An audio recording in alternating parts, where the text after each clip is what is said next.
Ikaze kuri mwese, iyi ni inkwakuzi mukurikije. Aya ni amakuru yasohotse mu binyamakuru. Turaza kuvuga ku makuru avugwa mu gihugu cyacu cy'u Rwanda, turaza kujya hanze y'u Rwanda, turaza kuvuga amakuru ya politike, intambara, imyidagaduro ndetse n'inkuru zidasanzwe nazo turazifite. Ikaze kuri mwese, iyi ni inkwakuzi mukurikiye. Reka duhere kuri iyi mihanda yo mu Rwanda ndeba yanyereye rwose hagati ya Bebe Cool ndetse na Mutesi Jolly. Ku nkuru dukesha Ukweli Times iravuga ko Bebe Cool yasabye Perezida Kagame ko Mutesi Jolly yakorwaho iperereza. Umuhanzi wo muri Uganda Bebe Cool yasabye Perezida w'u Rwanda Paul Kagame ko Mutesi Jolly ashinja kumutuburira yakorwaho iperereza kugira ngo u Rwanda rudakomeza gusigwa icyasha. Bebe Cool wari wateguje ko agiye gukomeza gushyira hanze ibimenyetso bihamya ko Mutesi Jolly yamutuburiye kuri uyu wa 17 Kamena 2026 kuri X yitabaje Perezida Kagame. Ati ndasaba Perezida Kagame ko uyu mugore Mutesi Jolly yakorwaho iperereza kuko ari gusebya isura y'igihugu. Avuga ko ajya kumenya n'uwo avuga ko ari Mutesi Jolly byatangiye kuri muri stade yo mu Bwongereza aho yagiye kureba umukino wahuje Arsenal na Manchester United mu mwaka ushize. Ati umukino urangiye nari ndi gusohoka muri stade, umuntu anyandikira ubutumwa bugufi nyuma aranampamagara. Mu butumwa yagaragaje bandikiranye uwo muntu aramubwira ati ni Jolly, akavuga ko uwo yabonaga asuhuza abakinnyi ba Arsenal mbere y'uwo mukino ari nawe wamwandikiye, anamuha amafoto kuri WhatsApp yambaye imyenda imwe. Bebe Cool akomeje gushyira hanze ibiganiro yagiranye kuri WhatsApp n'uwo we avuga ko ari Mutesi Jolly, biganisha ku kuba hari imishinga bategurana kugira ngo bazayikorane. Nta gihamya igaragaza ko uwo yandikiranaga ari uwo munyarwandakazi yavuga, nubwo yakomeje gutsimbarara yemeza ko ari we. Hari abamusabye ko yagira ibyo avuga ku makimbirane y'umuntu ku giti cye, bityo ko adakwiriye kubizanamo umukuru w'igihugu na Visit Rwanda. Baramubwiraga bati ibyo ni iby'amakimbirane hagati yawe na Mutesi Jolly, ko umukuru w'igihugu ndetse na Visit Rwanda bidakwiye kuza muri ibyo bintu. Bebe Cool ibyo ntabikozwe, avuga ko agiye gukomeza gushyira hanze ibindi bihamya birimo amajwi y'abantu yavuze ko ari inshuti za Mutesi Jolly bari kumwe kuri stade. Miss Mutesi Jolly nawe akomeje guhakana ibyo ashinjwa na Bebe Cool, yerekana ko hari uwitwa Akankwasa Mutesi Jolly wagiye amwiyitirira agatuburira benshi, kandi ko yatanze impuruza mu gihe gishize ko hari umuntu wamwiyitiriye ku mbuga nkoranyambaga, bityo badakwiriye kugwa mu mutego wo gutekerwa umutwe bibwira ko ari we bari kuvugana. Ariko nanone Mutesi Jolly yakoze reaction cyangwa se yagize icyo avuga kuri ibyo Bebe Cool yavuze, aho n'ubundi mu nkuru dukesha Bwiza akadomo.com iravuga ko Mutesi Jolly yahaye Bebe Cool amasaha 48 ya nyirantarengwa. Wahoze ari nyampinga w'u Rwanda muri 2016 Mutesi Jolly yafashe icyemezo cyo kwitabaza amategeko nyuma y'uko umuhanzi wo muri Uganda Moses Sali uzwi nka Bebe Cool amushinje ku mugaragaro kugira uruhare mu buriganya bwamukorewe. Mu nyandiko y'amapaji abiri yasinywe n'ibiro by'abanyamategeko Mbide Co Advocates wa 17/2026 mu kwezi kwa Kamena, Mutesi Jolly yavuze ibyo Bebe Cool yatangiye cyangwa se yanatangaje ari ibinyoma bimusebya, bityo bamusaba kubikosora mu maguru mashya cyangwa agahura n'ingaruka z'amategeko. Abanyamategeko ba Mutesi Jolly bavuga ko kuwa 16 Kamena 2026 ahagana saa 5 z'ijoro Bebe Cool yakoresheje konti yemejwe ku rubuga rwa X yahoze ari Twitter yitwa Bebe Cool UG, atangaza amagambo avuga ko Mutesi Jolly yaba yaragize uruhare mu buriganya cyangwa uburiganya bwo kumwambura amafaranga bwawe mu mwaka wa 2025. Nk'uko ibaruwa bivuga, ayo magambo yashyizwe ku mbuga nkoranyambaga agamije gutesha agaciro Mutesi Jolly, kumushyira mu isoni no kwangiza izina rye imbere y'abaturage, kandi ko nta shingiro afite. Abanyamategeko be bashimangiye ko umukiriya wabo atigeze yagirana na Bebe Cool imikoranire iyo ari yose, haba mu bucuruzi, mu itumanaho cyangwa mu bundi buryo bwo ari bwo bwose. Bagize bati mu rwego rwo gukuraho urujijo, umukiriya wacu nta na rimwe yigeze akorana na hamwe cyangwa kugirana ibiganiro cyangwa se isano iyo ari yo yose. Nomero ya telefone muvuga ko yakoreshejwe mu buriganya ntabwo ari iye, kandi nta sano afitanye nayo. Iyo baruwa inibutsa ko kuwa 4 Ukwakira 2024 umuntu witwa Tumwine Daniel yari yaratangaje kuri X ko nimero ya telefone agateranyo 4273172882 Bebe Cool yavuze ko ari iya Mutesi Jolly yari yarafashwe n'abatekamutwe bayikoresha bashuka abantu. Iyo nyandiko ivuga ko icyo gihe byari bimaze kumenyekana ko iyo nimero atari iya Mutesi Jolly, ahubwo ko yari iri gukoreshwa n'abatekamutwe biyitirira abantu batandukanye kugira ngo babone uko bashuka abaturage.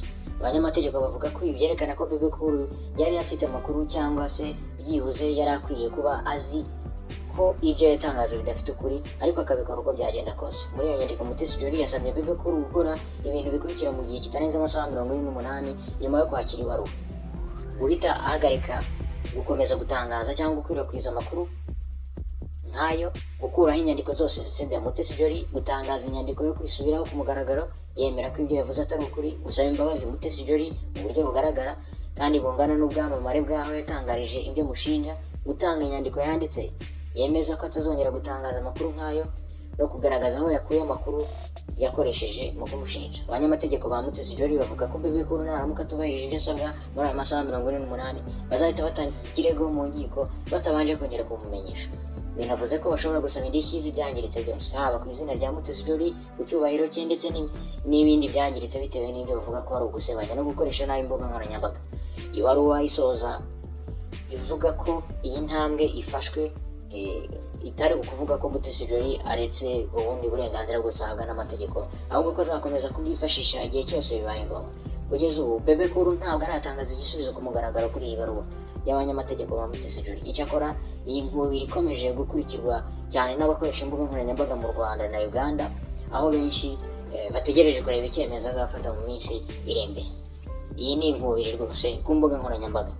Iyo yari imihanda, iki kintu kiri kuvugwa cyane ku mbuga nkoranyambaga, ni nacyo twari duhereyeho, ariko nimureke tujye no mu zindi nkuru zigiye zitandukanye. Hanze y'igihugu cyacu, Iran yatangaje ikintu cy'ingenzi kitagomba kubura mu masezerano yo kurangiza intambara. Minisitiri w'ububanyi n'amahanga wa Iran Abbas Araghchi yatangaje ko amasezerano yari yose agamije kurangiza intambara hagati ya Iran na Leta Zunze Ubumwe za Amerika agomba kujyana no kuba Israel igomba gukura ingabo zayo muri Liban. Araghchi yavuze ko intambara idashobora gufatwa nk'iyarangiye burundu mu gihe hari kiri ibice bya Liban bikigenzurwa cyangwa birimo ingabo za Israel. Mu ijambo yagejeje ku badipolomate b'amahanga i Tehran, yavuze ko ikibazo cya Lebanon ari kimwe mu bice by'ingenzi bigomba kubanurwa umutima mu rwego rwo kugera ku mahoro arambye mu karere. Yagize ati ibibera muri Liban ntibishobora gutandukanywa n'ibiganiro bigamije kurangiza iyi ntambara. Kugira ngo habeho amahoro nyakuri, Israel igomba kuva ku butaka bwa Lebanon. Minisitiri Araghchi yongeyeho ko Iran ibona ko kuba ingabo za Israel zikomeje kuguma muri Liban cyangwa se gukomeza kugaba ibitero muri icyo gihugu byaba binyuranyije n'amasezerano ari gutegurwa hagati y'impande zitandukanye, biteganyijwe ko azashyirwaho umukono ku wa 19 Kamena 2026. Yaburiye ko Tehran izafata ibikorwa byose bya gisirikare bya Israel byakomeza gukorerwa muri Liban nko gutubahiriza amasezerano y'ubwumvikane ari kuganirwaho. Iran yatangaje ibyo mu gihe ibiganiro byo gushaka amahoro hagati yayo na Amerika bikomeje gutanga icyizere nubwo hakiri ibibazo byinshi bizakomeza kurwanirwa mbere y'uko ayo masezerano ya nyuma ashyirwaho umukono, birimo n'umutwe wa Hezbollah ushyigikiye na Iran ukorera muri Liban, aho hari mu burasirazuba bwo hagati. Nimureke twigarukire muri iki gihugu cyacu, turagenda tuvanga amakuru tubabwire ko batatu batawe muri yombi bakekwaho gutaburura umurambo. Ntabwo ari iwacu neza, ariko ni mu gihugu cy'abaturanyi hano hirya mu Burundi. Abantu batatu batuye muri komini ya Matongo mu gihugu cy'u Burundi bari mu buroko nyuma yo gufatwa bakekwaho gutaburura umurambo mu mva bari bashyinguwemo, bakawuca umutwe bakawutwara. Mu cyumweru gishize abagabo batatu mbere y'aho bafashwe n'inzego zishinzwe iperereza n'ubugenzacyaha mu gihugu cy'u Burundi bakekwaho gutaburura umubiri w'umuntu wari warashyinguwe mu irimbi riherereye muri komini ya Matongo, nk'uko tubikesha Jimbere Magazine. Amakuru avuga ko mu cyumweru gishize tariki ya 9 Kamena 2026 hafashwe abantu babiri, tariki ya 12 Kamena hafatwa undi wa gatatu. Abo bose bakaba bakekwaho kugira uruhare mu gutaburura umubiri w'umuntu wari warapfuye no kumuca umutwe wari waciwe ku mubiri w'uwo muntu wari warashyinguwe, wabonetse ku wa gatanu tariki ya 12 Kamena 2026, bunatuma hanakomeza iperereza kugira ngo hamenyekane abantu bose bagize uruhare muri icyo gikorwa. Bivugwa ko bimwe mu byashingiweho abantu bafatwa harimo ibikoresho byakoreshejwe mu gucukura iyo mva ndetse n'umuhoro. Bivuga ko abantu babiri bafashwe bwa mbere aribo bagize uruhare muri icyo gikorwa kigayitse. Uwo wa gatatu akaba ari umupfumu nawe ukekwaho ubufatanyacyaha muri icyo gikorwa. Nubwo abo bagabo bafunzwe, ariko abaturage bagerageje kwihorera batwika inzu n'umwe mu bakekwaho gutaburura umubiri wa nyakwigendera bashaka kwihimura ku bakoze icyo gikorwa giteye agahinda. Ubuyobozi bwo muri komine ya Matongo bwasabye abaturage kwirinda kwihanira mu gihe habaye ibikorwa by'ubugizi bwa nabi. Ubu babasaba kujya baharira ubutabera akazi kabwo. Aho ni mu gihugu cy'u Burundi, mu baturanyi bacu. Hanyuma reka tunababwire ko iyi nkuru ijyanye n'ubukungu dukesha Ukweli Times ivuga ko ibiciro by'akagunguru ka peteroli byikubise hasi. Byagenze bite rero kugira ngo ibiciro by'akagunguru ka peteroli byikubite hasi? Kuva Iran yafungura umuhora wa Hormuz, ibiciro by'ibikomoka kuri peteroli muri Leta Zunze Ubumwe za Amerika byagabanutse ku buryo akagunguru kagura amadolari 80. Ni ubwa mbere bibaye kuva intambara yatangira. Intambara yashojwe muri Iran na Leta Zunze Ubumwe za Amerika ndetse na Israel guhera muri Werurwe 2026. Ibiciro byagabanutse guhera ku itariki ya 16 Kamena 2026 nyuma y'uko Amerika na Iran byemeranyije guhagarika intambara bakaba bategereje gushyira umukono ku masezerano. BBC yanditse ko Pakistan yahuje impande zombi bakaba bazashyira umukono ku masezerano yemejwe n'impande zombi. Bizaba kuwa gatanu tariki ya 19 Kamena 2026 muri Switzerland cyangwa se mu Busuwisi. Akagunguru kaguraga 120 y'amadolari mu gihe bari bataremeranya gufungura umuhora wa Hormuz. Nubwo igiciro cya peteroli cyagabanutse ariko ntabwo cyagera ku kiguzi cyari nko muri Gashyantare 2026 kuko akagunguru kaguraga 60 amadolari 60 kugera kuri 70 y'amadolari. Umuhora wa Hormuz unyuzwamo 20% by'ibikomoka kuri peteroli isi yose ikoresha. Ubwato buva mu muhora wa Hormuz bukoresha igihe kingana n'iminsi hagati ya 20 na 30 kugira ngo bugere mu Bushinwa. Ubwato butwara peteroli iva mu Bushinwa kugira ngo bugere Jerusalem nabwo butwara hagati y'iminsi 25 na 45. Ibikomoka kuri peteroli byageze ku cyambu cya Dar es Salaam kugira ngo bigere i Kigali bitwara hagati y'iminsi 3 n'5. Bivuze ko kugira ngo ibiciro by'ibikomoka kuri peteroli u Rwanda ruzafata umwanzuro wo kubigabanya bisubire uko byahoze, bizafata nibura amezi 3 mu gihe nta zindi nzitizi zizaba zarabayeho hagati bitewe n'ibihe isi igenda icamo by'intambara za hato na hato. Ukuvuga ngo nubwo kagabanutse ariko bizasaba ikindi gihe kugira kubera peteroli ifata igihe kinini kugira ngo igere mu gihugu, bizafata ikindi gihe kugira ngo n'ubundi peteroli isubire nk'uko yari imeze. No kuvuga ngo turakomeza nyine tuyigure nk'uko byari bisanzwe. Reka nanone tubabwiriye inkuru yo mu karere ka Nyamasheke ivuga ko Nyamasheke yirukanywe azira kwicisha abanyeshuri inzara. Umuyobozi w'ishuri ribanza rya Gashyirabwoba riherereye mu murenge wa Bushenge mu karere ka Nyamasheke Harerimana Mark yirukanywe ku kazi ke azira kwicisha abanyeshuri inzara kandi mu gihe mu bubiko bwo muri icyo kigo hari harimo ibiribwa bihagije.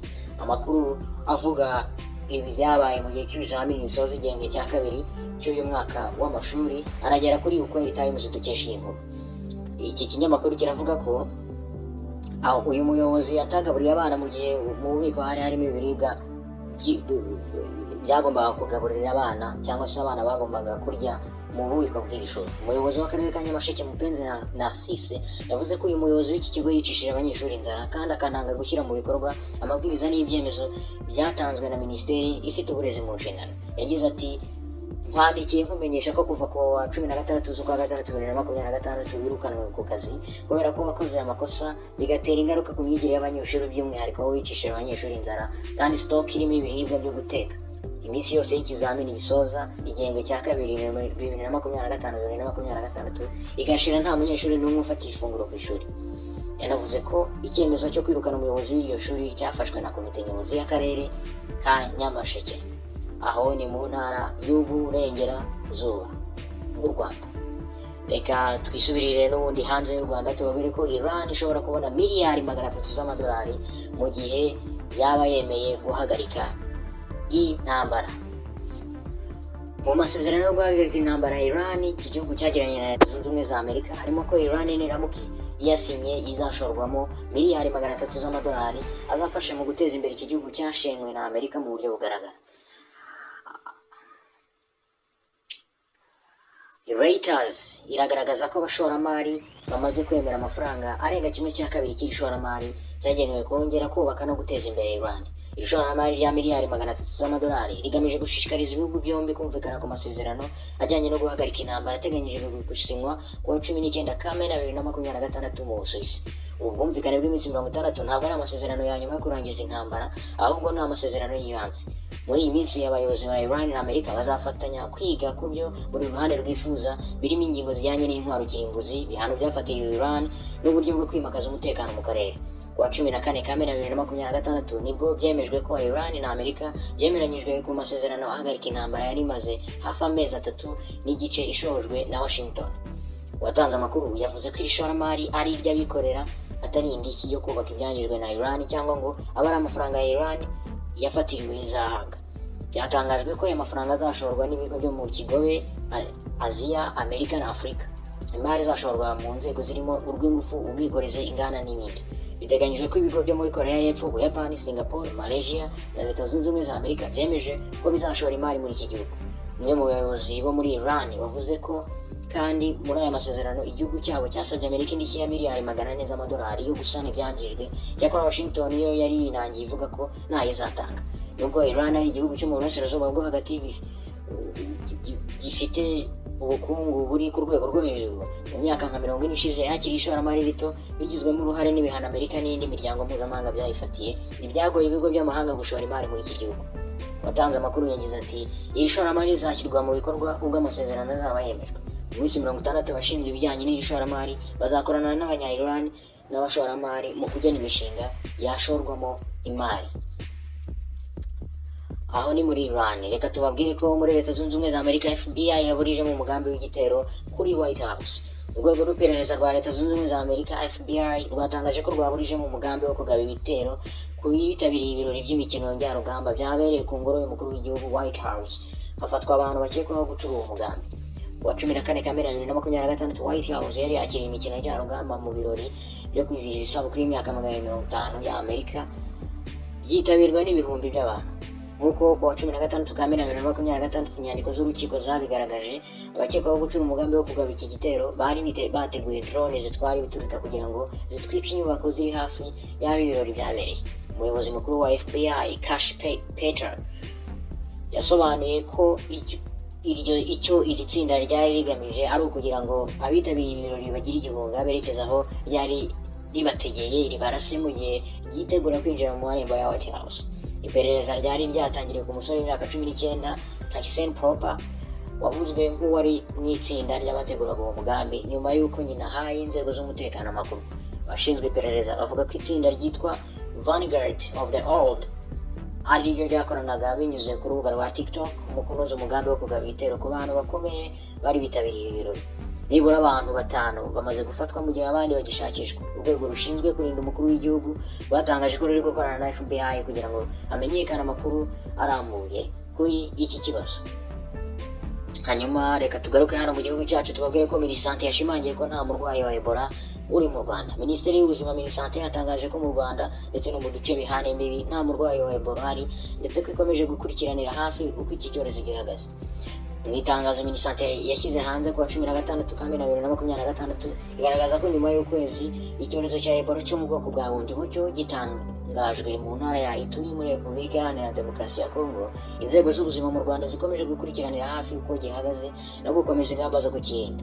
Iti kugeza ubu nta murwayi wa Ebola uri mu Rwanda no mu duce bihana imbibi. Nubwo ibyago by'uko iki cyorezo cyagera mu Rwanda biri hasi, dukomeje kuba maso no kongera imbaraga mu bikorwa byo gutahura byihuse aho icyorezo cyamenera hose. Minisitiri w'Ubuzima Dr. Nsanzimana Sabin yashimangiye ko bazakomeza gukurikiranira hafi iki cyorezo kugira ngo hakomeze gufatwa ingamba. Ati nta murwayi wa Ebola mu Rwanda kandi mu duce cyangwa mu duce bihana imbibi. Ibyago by'uko iki cyorezo cyagera mu Rwanda biri hasi, ariko kuko kigihari mu duce kirimo, inzego zibishinzwe zizakomeza gucungira hafi uko bihagaze. Ibi bitangaje mu gihe umurwayi umwe wari wagaragaye mu mujyi wa Goma yakize, ndetse abandi bahuye nawe bose ko ari 155 nta n'umwe byemejwe ko yarwaye Ebola. Ebola ni icyorezo cyandura cyane bitewe na virusi ishobora gukwirakwira hagati y'abantu binyuze mu guhura n'amaraso, amacandwe, ibyuya, inkari cyangwa n'andi matembabuzi ziva ku mubiri w'umuntu wayanduye. Kugeza ku 14 Kamena RDC yari imaze kwemeza abantu 808 banduye Ebola, barimo 192 bapfuye. Hanyuma tukiri mu Rwanda tubabwire ko i Muhanga akekwaho kwica mubyara we bapfa umugore. Umugabo mu karere ka Muhanga yafunzwe akekwaho kwica mubyara we witwaga Nshimiyimana Gilbert, yamuteye icyuma ku rutugu amuziza ko yamufashe agiye kuryamana n'umugore. Ibi byabereye mu murenge wa Nyarusange mu karere ka Muhanga, aho bombi bari baragiye mu kazi ko gucukura amabuye y'agaciro baturutse mu murenge wa Kabacuzi. Abaturage bavuga ko ukekwaho icyaha yateye Nshimiyimana icyuma agana mu bitugu, gihinguranya mu gituza, baratabara bajyana uwakomeretse ku kigo nderabuzima bamugejejeyo yamaze gupfa. Uwamwishe yahise yishyikiriza ubuyobozi nk'uko umwe mu baturage yabisubiragamo ati aricara aravuga ati mumfunganishe umuntu. Umuturage yagize ati uwamwishe yireguje ko ngo icyatumye amwica yasanze agiye kumurongorera umugore. Umuvugizi wa polisi y'u Rwanda mu ntara y'Amajyepfo CIP Hassan Kamanzi yatangaje ko umurambo wa Nshimiyimana wajyanywe mu bitaro bya Kabgayi naho ukekwa atabwa muri yombi. CIP Kamanzi yagize ati uwakomeretse n'ubundi byaje kurangira yitabye Imana, hanyuma umurambo we woherejwe ku bitaro bya Kabgayi.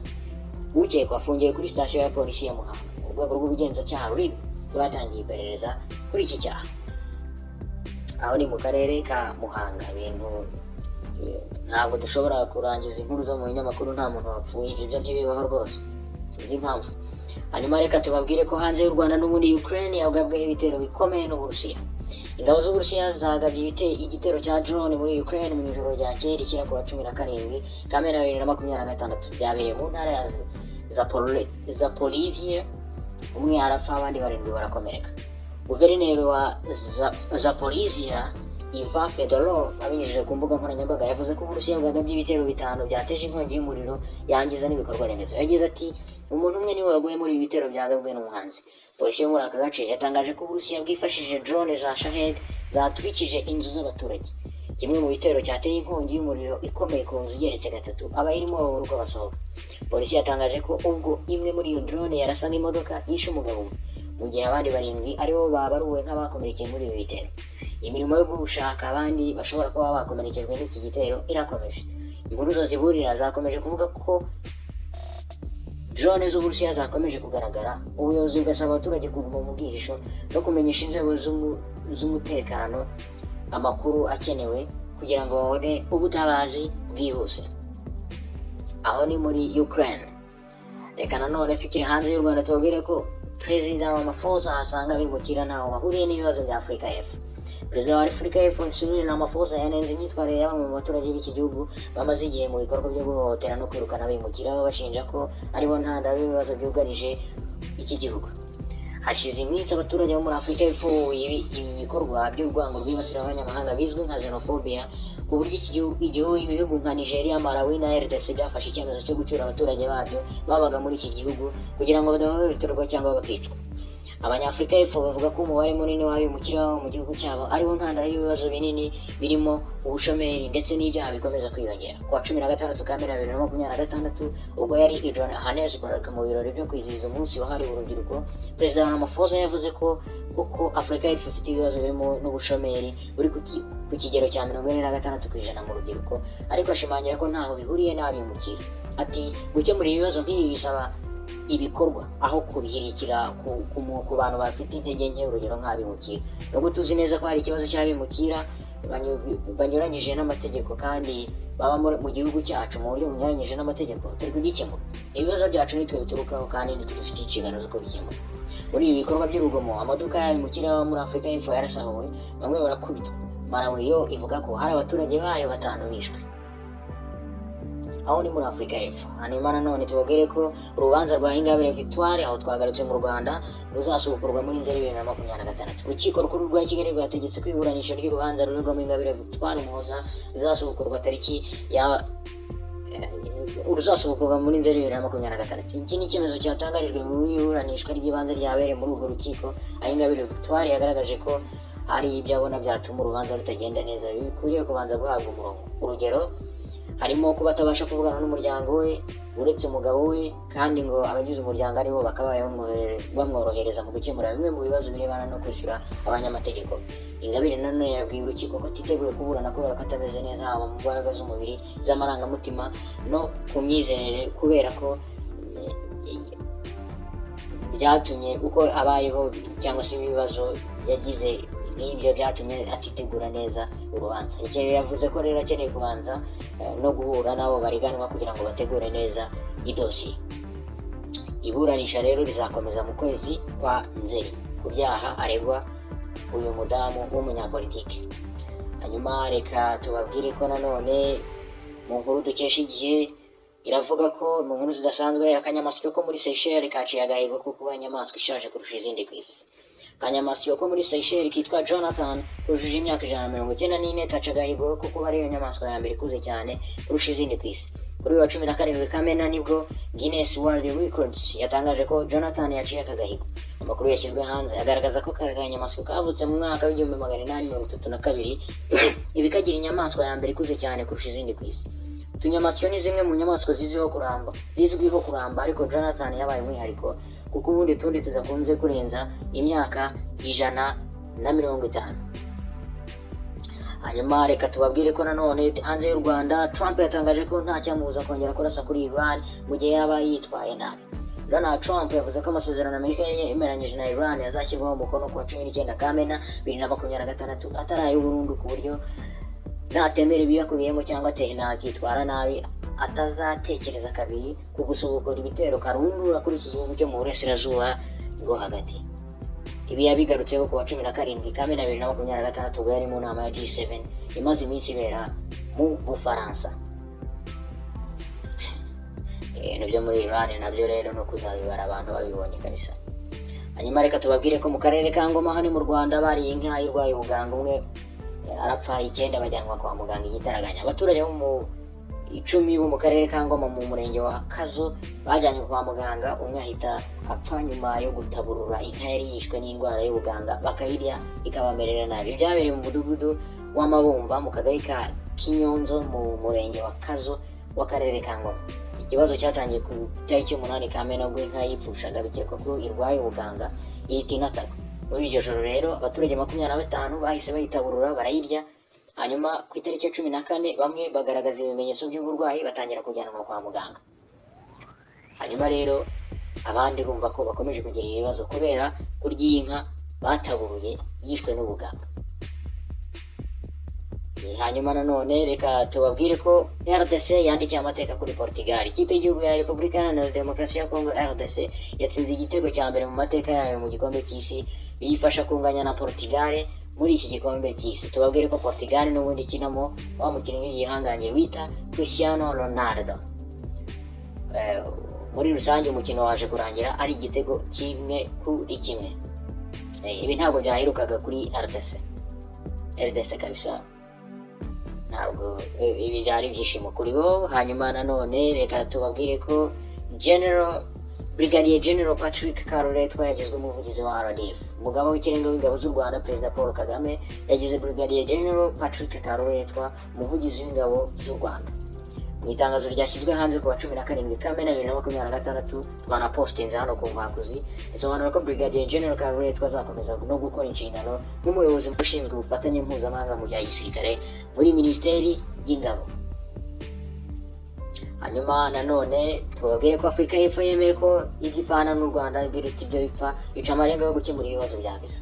Minisitiri w'ububanyi n'amahanga rero ya Afurika y'Epfo Ronald Lamola yagaragaje ko u Rwanda na Afurika y'Epfo bifitanye amateka akomeye ndetse n'imirongo ibihuza nubwo rimwe na rimwe ashobora kuvamo kutumvikana. Ni mu biganiro rero yagiranye na Minisitiri w'ububanyi n'amahanga w'u Rwanda bita Ambasaderi Olivier Nduhungirehe.